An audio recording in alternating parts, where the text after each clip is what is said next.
issue in saving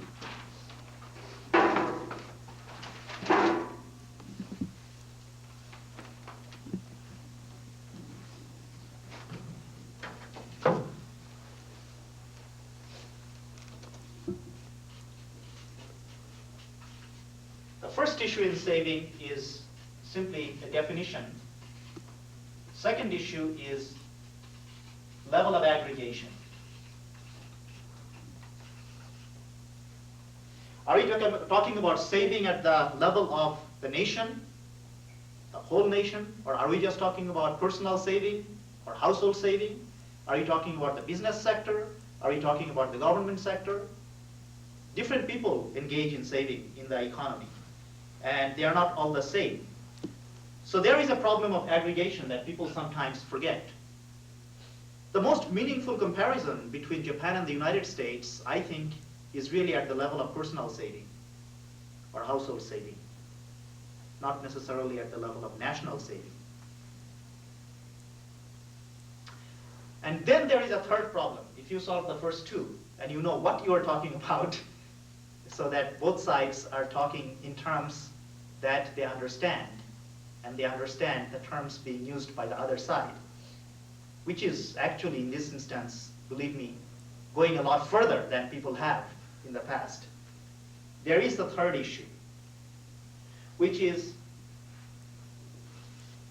differences in the national income accounting systems between the two countries, US and Japan, or between Japan and any other country of comparison.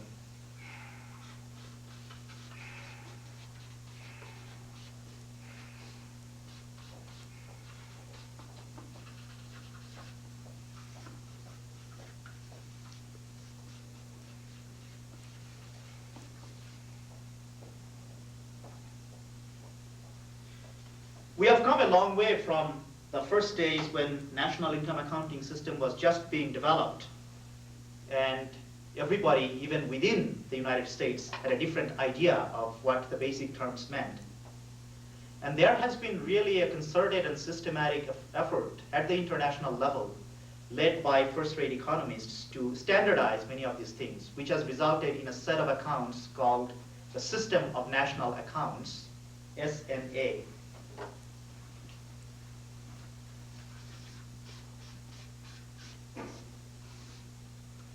SNA was developed mainly by Sir Richard Stone, who received Nobel Prize for this work, as well as some of his other work on social accounting matrices sometime in the 1980s.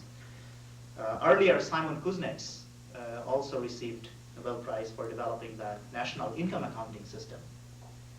Now, even though SNA is a standardized account, very few countries actually use these accounts per se to record their own national income and the components of national income.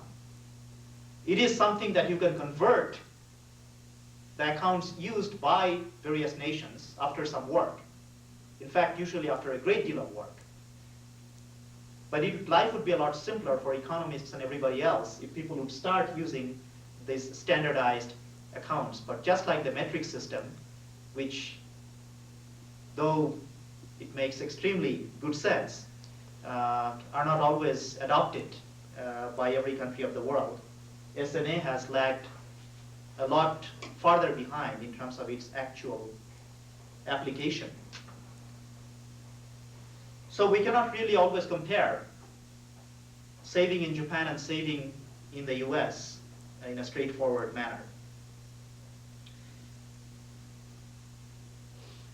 In US, the national income and product accounts value depreciation, for example, and replacement costs, which seems logical. All government expenditure, however, is entered as consumption. This and a few other practices end up actually understating saving if you use the concept of saving that we are using. So US saving probably is a little more than the numbers would indicate. In the Japanese system, the government capital accumulation is entered, and the flip side of that is entered as saving, but depreciation is valued at historical costs, which raises various problems about when the machine was bought and how long it lived and other market and non-market factors involved. So in terms of comparison, one really has to be very, very clear. What I will do from now on is to stop comparing. And we might get back to the question of comparing again when we actually start talking about Japan in the world economy. But for the time being, I will focus on the fact of high saving rate in Japan, defined according to the Japanese system of accounts, and try to ask ourselves why that is so. Why has it happened? First of all, we should begin with the observation that this high saving rate in Japan is really a recent phenomenon. The pre-war saving rates in Japan during any particular year, or averaged during some years, would be quite unremarkable for Japan or in comparison to the other countries of the world during that time. The remarkable facts then are that, first of all, saving has grown so much compared to the pre-war saving in the post-war period. And secondly, that it is mainly confined to the household sectors in Japan. So if you have the image of thrifty Japanese, that's probably not inaccurate. Though if you look at the younger generation today, the situation may not be all that different from the younger generation anywhere else in the world. In some sense, you might say that the younger people are smarter than the older folks because they value present consumption much more than future consumption, future being uncertain, and in some cases even bleak. I could give you some sectoral saving rates, but I refrain from throwing too many facts and figures. There will be some material available to you during the course of the discussion so that you can look at these figures and then draw your own conclusions and have a discussion based on some of these figures. Now I turn to the task of explaining why personal saving has been so high in the post-war period in Japan. First of all, let us look at some of these explanations that already exist in the literature. One of them deals with the bonus payment system. In Japan, people receive at least once a year a bonus, which is a substantial portion of many people's salaries. And people have argued because they receive this bonus, which is an unexpected kind of income and a rather large sum of income, instead of spending all of it, they save most of it. This, in fact, has been the position of Japanese economists like Ishikawa and Ueda.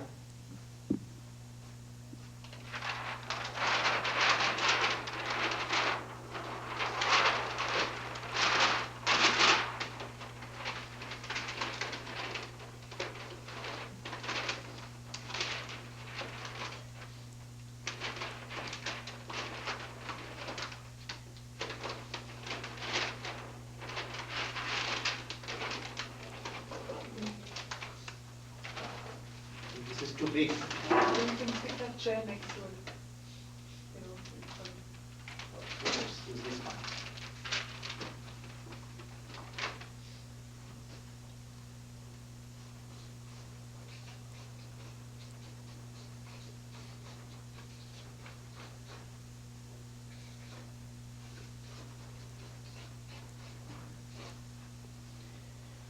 So the hypothesis that economists like Ishikawa and Ueda present is that the bonus payment system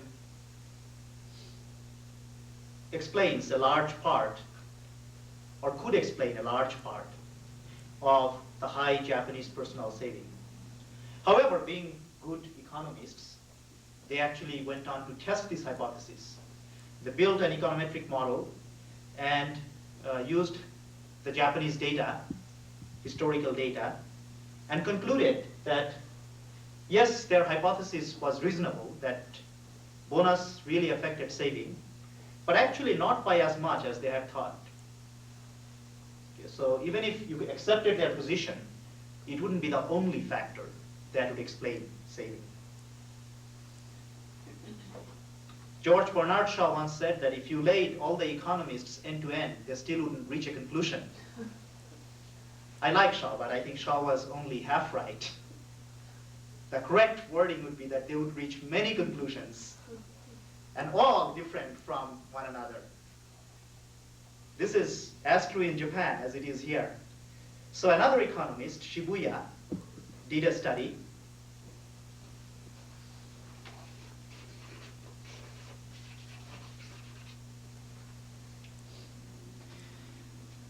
And according to Shibuya, the bonus payment system was not significant at all.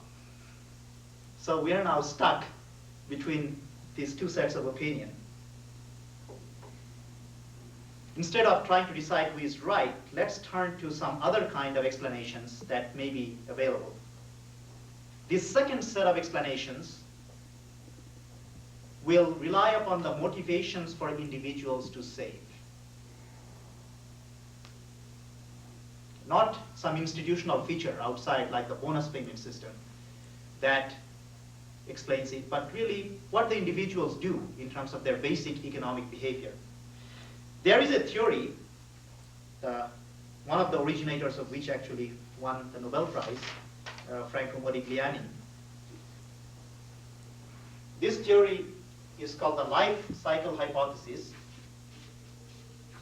Life cycle hypothesis theory of consumption and saving. The hypothesis is a major aspect of the theory. And I suppose for the people who actually use this, it's more than a hypothesis. They actually believe this to be true. So it's not just a supposition for them. Well, according to this theory, people have a lifetime profile of income, consumption, and saving. When you are young, you don't earn anything. You basically live on the incomes of other people in society. To you, it appears like the incomes of your parents. When you are older and enter the job market, at first you don't earn very much. Your income increases gradually. And you start saving, if you're reasonable, because you know that at some point you're going to have to retire. And you hope that you'll live after retirement. And so you need saving to live during the retirement. And during the retirement, you don't earn any income. You consume what you have saved. So the shape of saving, if you could draw it, would be a humped kind of picture with age. So at first you have very little saving, then it might increase, it might reach a peak depending on age, experience, etc. And then by the time you are dead, it reaches zero, for you anyway. You might leave whatever bequests you have to the next generation. And in terms of technical, theoretical work, it does make quite a bit of difference as to whether you have bequests or not. But we will ignore that fine feature of the economic theory. What I want to draw your attention to now is that if this theory were true, okay, if the life cycle theory of consumption were true, then several things would influence the rate and extent of saving in any economy. What are those? First of all, the ratio of retirement span to lifespan.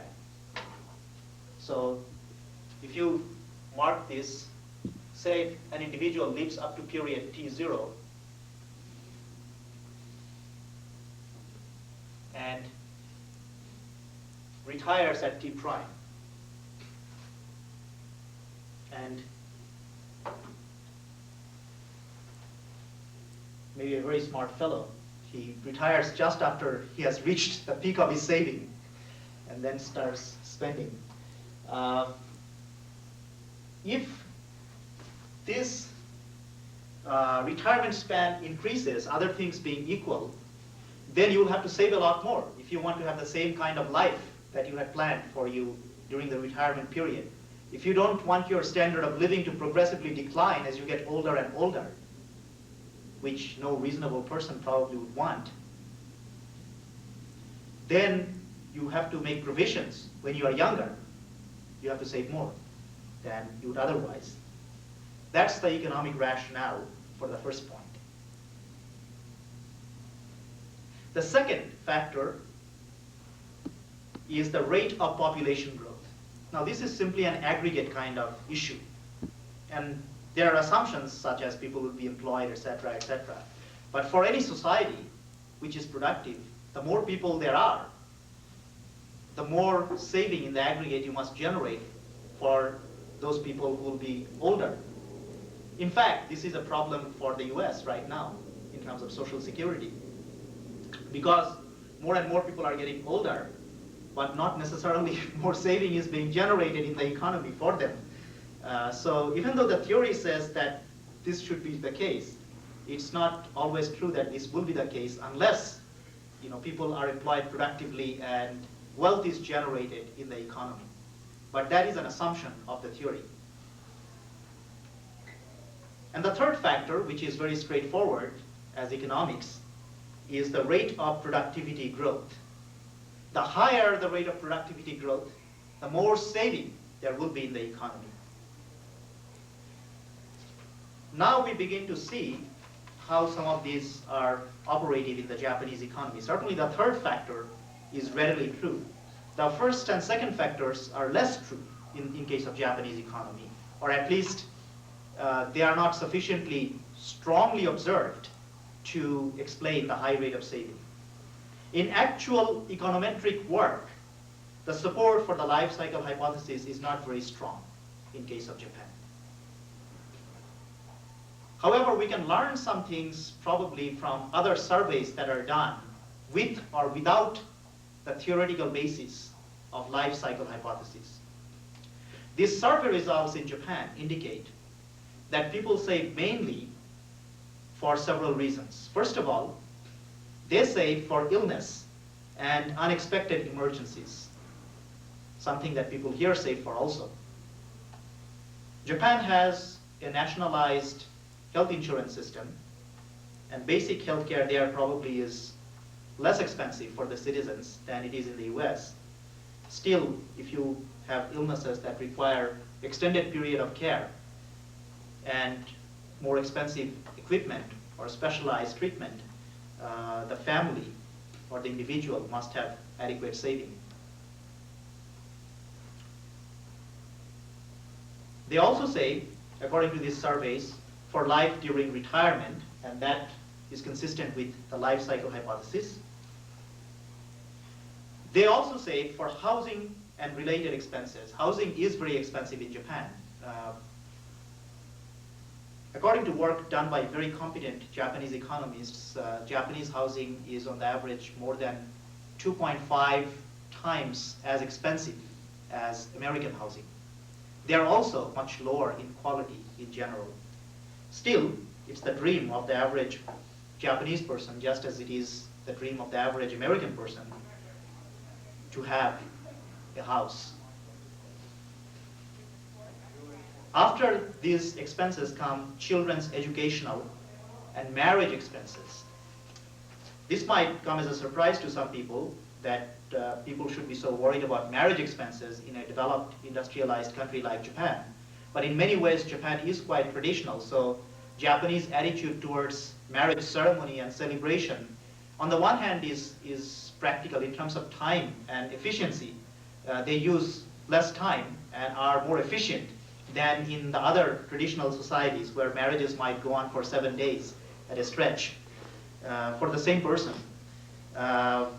Ceremonies last long, and people come from all over the country sometimes to celebrate, which makes marriage very hazardous for the people who actually are going to be married.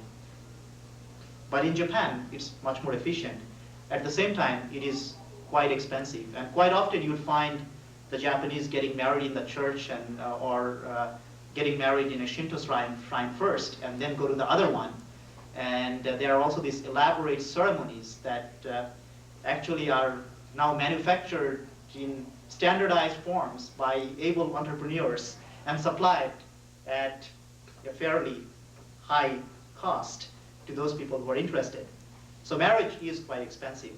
And again, it's quite different from the US, where the parents probably wouldn't always think of themselves as being responsible for the marriage of their children and the expenses unless they felt like it.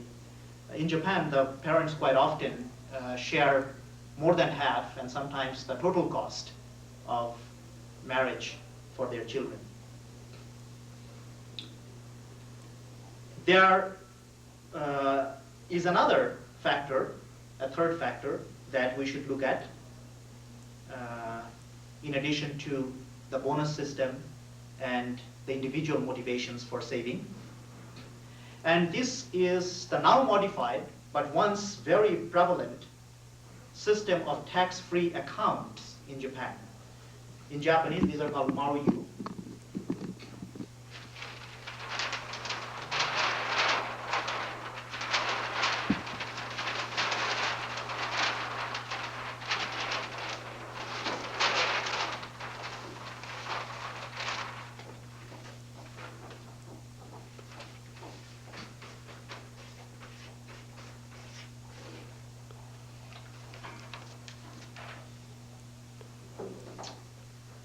These are accounts which sometimes got very complicated, but you could have up to a certain percentage of your income or up to a certain absolute level of saving deposited in banks under these accounts, and these would be tax-free.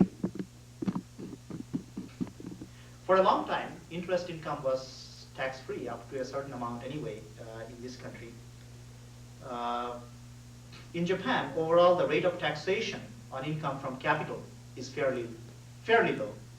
It has been estimated that the rate of taxation on income from capital is between 9.6% and 18%, which compares actually very, very favorably with the marginal tax on earned income in Japan.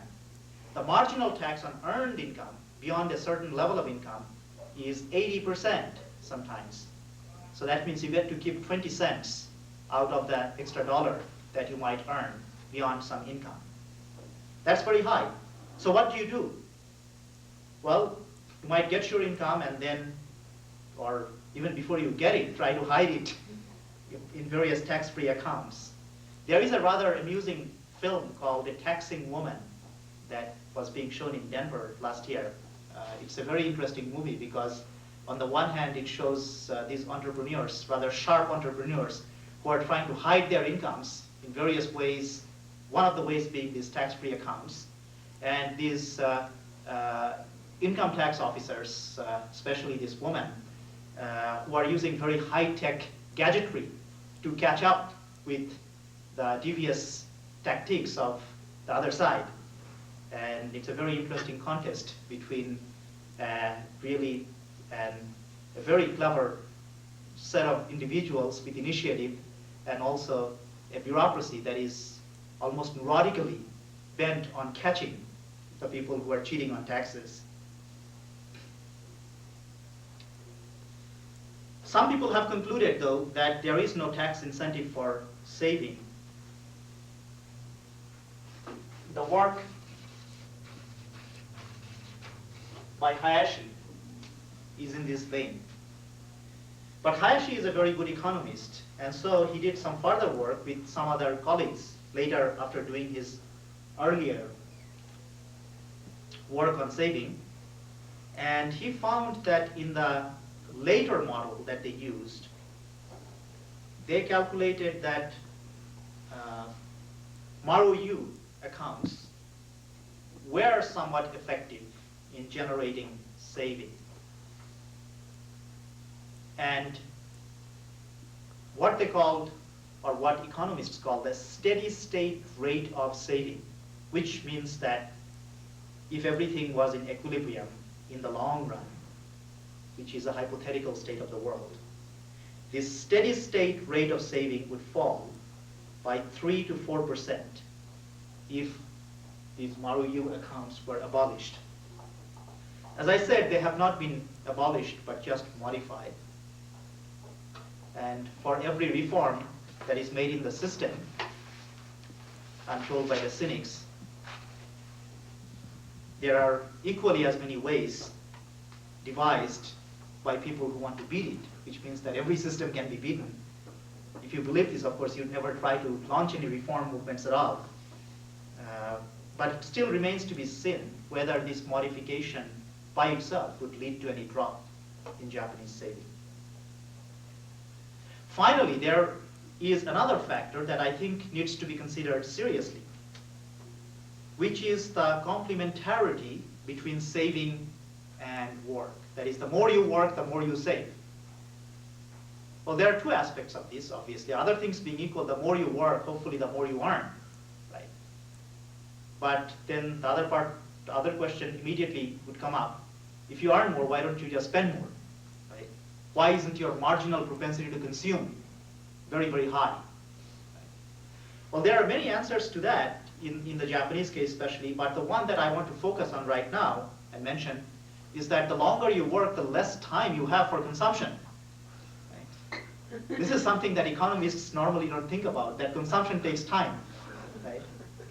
Economists inhabit this timeless universe where everything happens instantaneously. Even when they talk about the long run or very, very long run, if you get to this fable land, logically, everything could happen instantaneously. This has been criticized by other economists, of course. But since consumption takes time, and the Japanese work long hours, and it takes them time to get back and forth from home to work, they don't really have that much time to spend in consumption. And when they're going out, for example, spending money, it's usually the money of their business. So business consumption for entertainment is one of the highest in the world in Japan. But personal consumption out of extra income is not necessarily that high, unless you have the proverbial housewife going around shopping. But here, I think the Japanese housewife really deserves a lot of credit because they don't go on the kind of buying sprees that housewives here, especially if you believe Betty Friedan, had engaged in the 50s, and by some indications still engage in now. There are issues of gender involved here, which I think are very, very interesting and crucial. As more women begin to work in Japan, what would happen? Would they start spending more of their own money?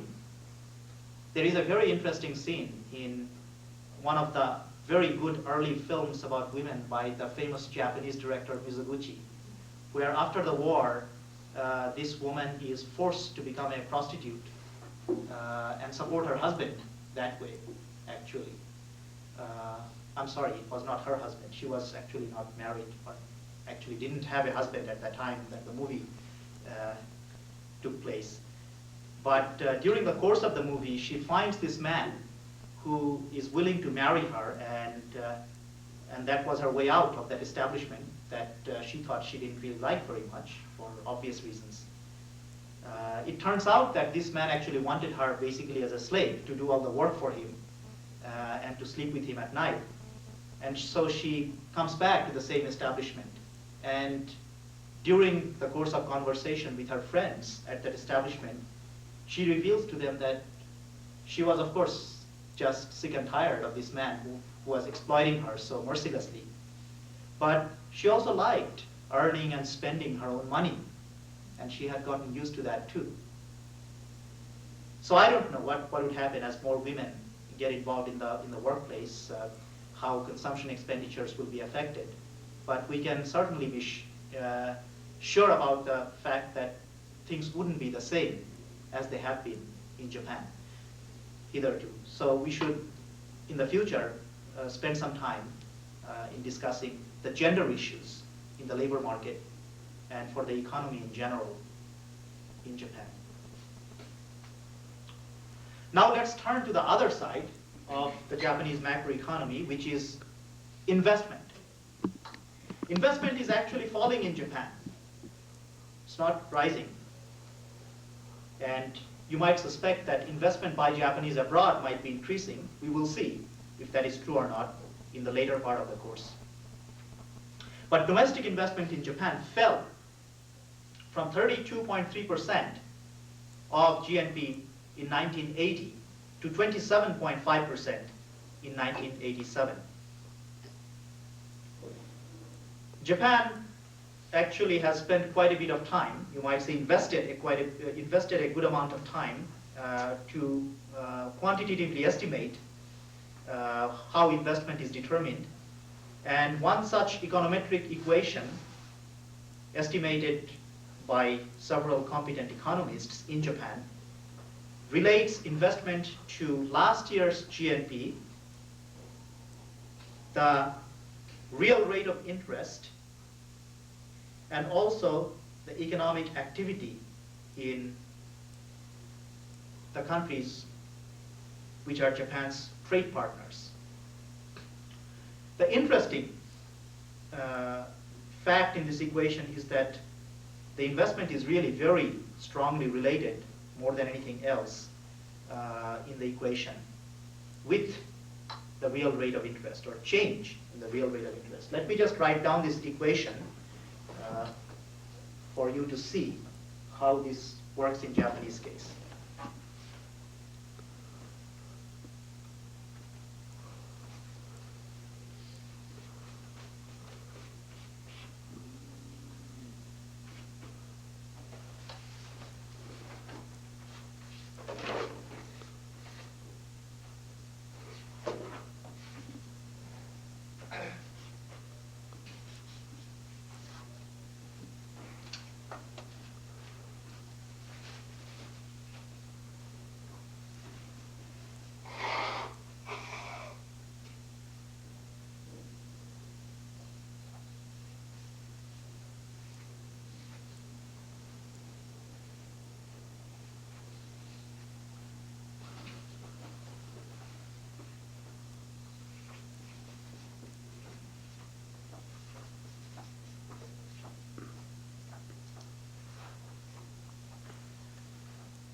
According to this equation, every time the real rate of interest declines by 1%, the real fixed investment increases by about 41 billion yen. So there's a rather strong correlation, you might even say causal determination of investment by the rate of interest. This is quite consistent with a Keynesian view of the economy.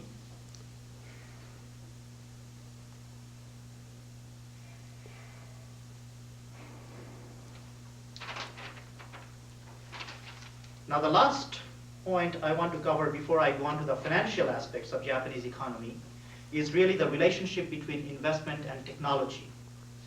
Here, Japan actually has benefited not just from the absolute volume and percentage of investment as percentage of GNP in the past, it also has benefited from the type of investment that it has made, which is very closely tied to the type of technology that Japan has been able to acquire and develop and use. Alexander Gerschenkron, the Harvard economic historian, came up with a thesis in 1952 that was extremely interesting. He talked about the advantages of relative backwardness. Everybody thought that being backward is a bad thing. Why should you be backward? But he said that, well, being backward meant that you could adopt the most advanced technology when you did want to adopt it and when you could adopt it. So if you are clever and backward, you should be able to adopt the most advanced technology given what you have in your country and given what the world has at that time. In a sense, Japan is really the quintessential example of a successful country which has taken advantage of its relative backwardness. In an article published in American Economic Review in December 1986, William Baumol has explored the theoretical aspects of this, which I recommend to those of you who might be interested in the theory of this. The article is called Productivity Growth, Convergence, and Welfare, What the Long Run Data Show. It's not necessarily directed at Japan, though Japan is a part of it. A micro study of Japanese firms by a Japanese economist named Horiye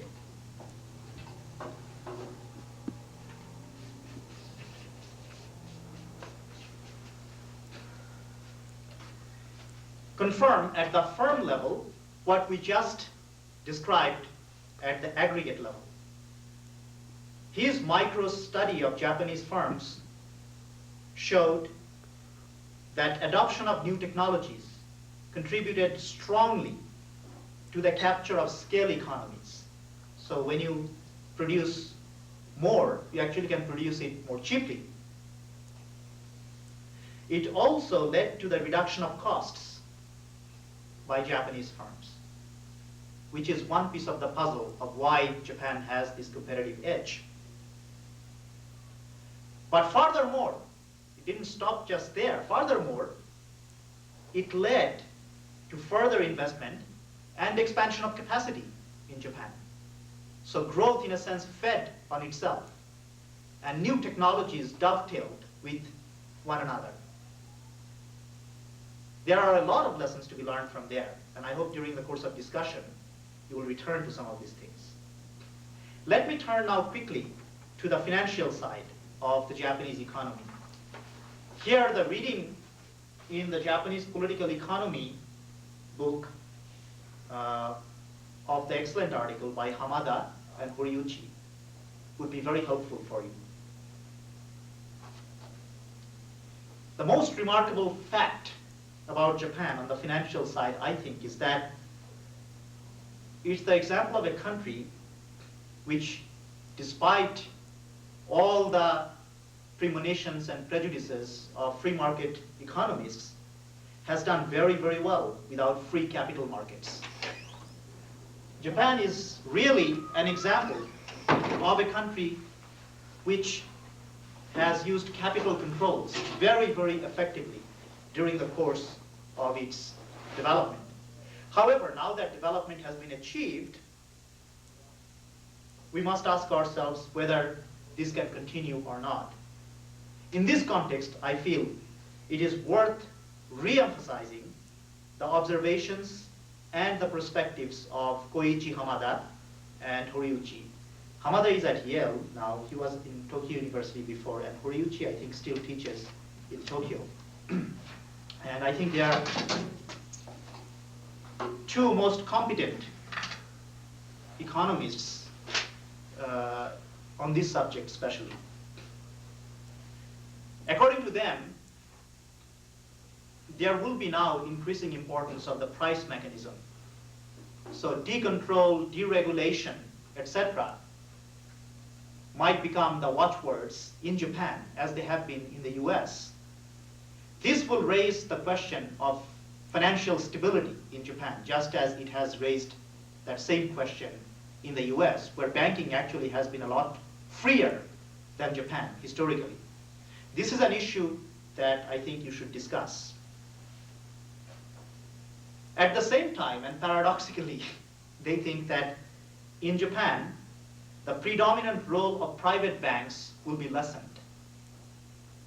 That these city banks, which control the financing of many, many enterprises, including some large ones, will become weaker.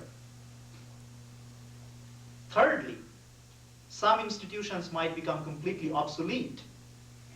Such institutions might include institutions like the long-term credit banks, which were very, very helpful for the development of Japan.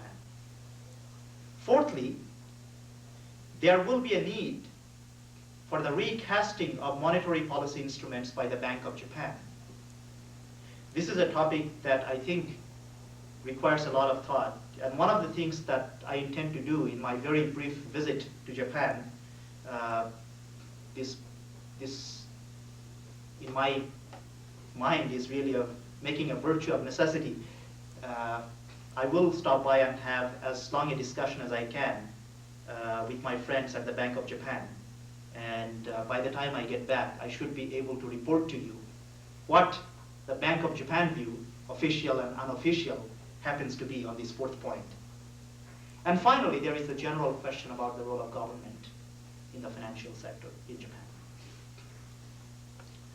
This is really nothing more than a sketch, almost a bird's eye view that I have given you during the course of this presentation about the real and financial macroeconomic features of the Japanese economy historically and also in the most recent period, the data for which is available to us. I think the readings that you have will be complementary to much of what I have said. And based on what you have heard today and what you have read, there are several questions that can be discussed fruitfully. First of all, what is the macroeconomic explanation for Japanese economic growth? This is a question that requires extensive discussion and debate, and I hope you're able to spend some time after this talk discussing and debating the issues that are thrown up by this question. When you're doing that, I'd also like you to keep in mind another question, which is more a methodological question. Is the macroeconomic explanation of growth an adequate one? Regardless of whether you think whether it is adequate or not adequate, you must be raising some questions along with it to decide the issue. And one way to explicitly phrase this subsidiary question is to ask the question, is the macroeconomic explanation better than cultural or Japanese uniqueness type of explanations? I spent a great deal of time giving due emphasis to many of these aspects of culture. I tried to avoid as much as I could the natural antipathy of an economist to these explanations. Now I leave it up to you to decide whether these cultural explanations have any relevance or role to play at all. I hope you have some discussion on this. Finally, to sum up your discussion, I think you might want to ask yourself the question at the end, which goes something like this. What are the ingredients? What are the ingredients of an adequate explanation of the Japanese economic growth? Because that is really the ultimate question, both to an economic historian as well as to more practical men and women of the world who are trying to sell their wares and make their way into this world. So I leave you with those questions. I hope you will have thoughtful reflections on them, and I hope that the result will be illuminating. I look forward to talking to you once I get back. Thank you. Good afternoon. There are two issues that I'd like to discuss today with you. The first one is the role of government in the Japanese economy. Specifically, I'd like to discuss